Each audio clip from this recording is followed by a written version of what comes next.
Now,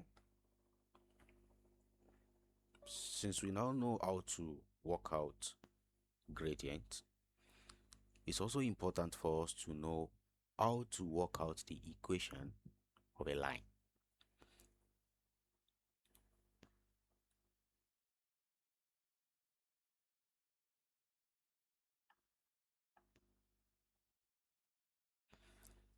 Now, the equation of a line, we write it as y equal mx plus c. And this equation shows us the relationship between those values that you can find on the line. Every value you find on the line must obey this equation. And all you need to do is work out the gradient and work out the y-intercept. So that means where does your line cross the vertical axis? So those are the two things you need to fully define the equation of a line. So for instance, let's say we have this line.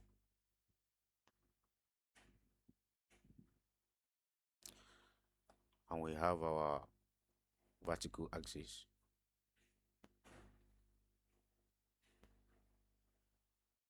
We have our horizontal axis.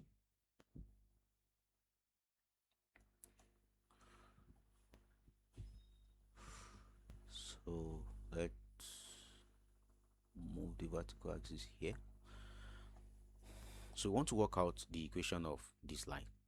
The first thing is the gradient. So we need to work out the gradient of that line. Now the gradient of this line is going to be, we pick 2 points on the line.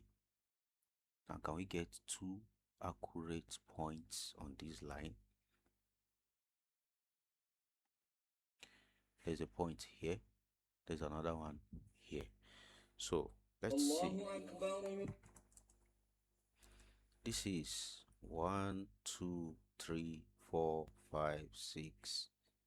So a rise of 6 and a run of 1, 2, 3, 4, 5, 6, 7, 8, 9, 10, 11. A run of 11. So the gradient of that line is 6 over 11. Then where does the line cross the vertical axis? That is here. That's 1 unit.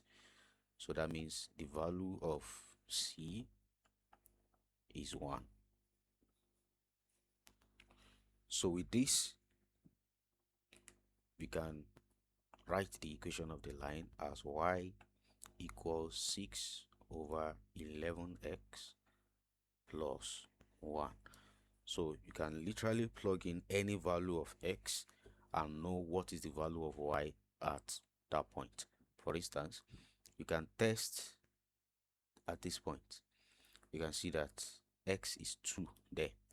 So if x is equal to 2, what's the value of y? The value of y is 6 over 11 times 2 plus 1. So this is 12 over 11 plus 1. Now 12 over 11 is 1 point something. So let's say 1.12 divided by 11 gave me 1.09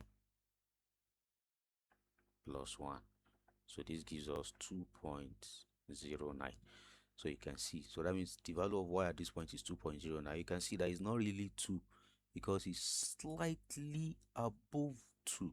So that's why this value is giving us 2.09. So that describes the equation of the line. Now any point that is not on the line will not satisfy this equation. So that means if you get any random point, then the value of x that you are going to get and the value of y that you're also going to get, you won't find it on this line.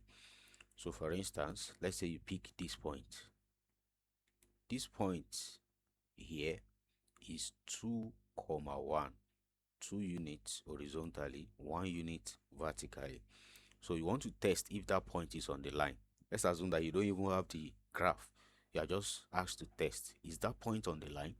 Okay, how do you test? You plug in the x value and see if you get, I mean, this is the x value, which is 2. So you plug in that value and see if you get that same y value. So that means when x is equal to 2, y must be 1, right? So let's see. Y is 6 over 11 of 2 plus 1. So y is the same answer we got before, 2.09. So that means the y value for that point must be 2.09. But look at the y value for that point, it is 1. So definitely that point does not lie on the line.